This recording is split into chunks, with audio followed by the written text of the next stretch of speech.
வெஃகாமை.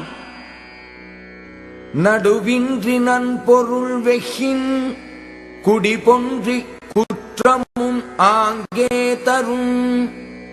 நடுவு நிலைமை இல்லாமல் பிறர்க்குரிய நல்ல பொருளை ஒருவன் கவர விரும்பினால் அவனுடைய குடியும் கெட்டு குற்றமும் அப்பொழுதே வந்து சேரும். படுபயன் வெகி பழிபடுவ செய்யார் நடுவன்மை நாணுபவர்.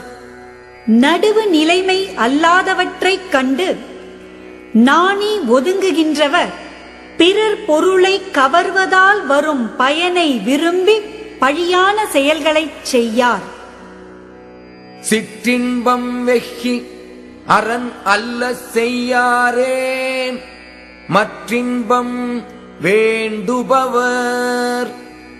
அறநெறியால் பெறும் இன்பத்தை விரும்புகின்றவர் நிலையில்லாத சிறிய இன்பத்தை விரும்பி அறம் அல்லாதவற்றைச் செய்யார்.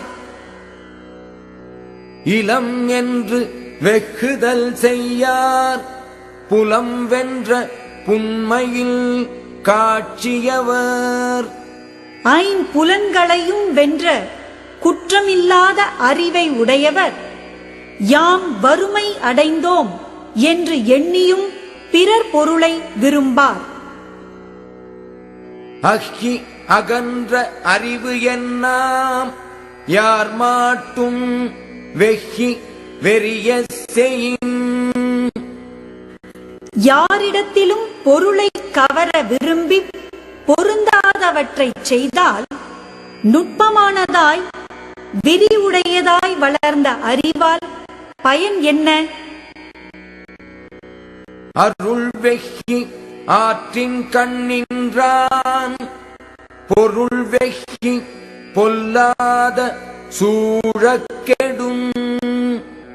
அருளை விரும்பி அறநெறியில் நின்றவன் பிறனுடைய பொருளை விரும்பி பொல்லாத குற்றங்களை எண்ணினால் கெடுவான்.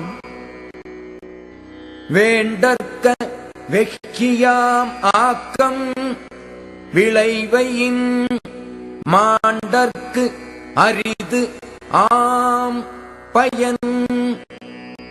பிறர் பொருளை கவர விரும்புவதால் ஆகும் ஆக்கத்தை விரும்பாது இருக்க வேண்டும்.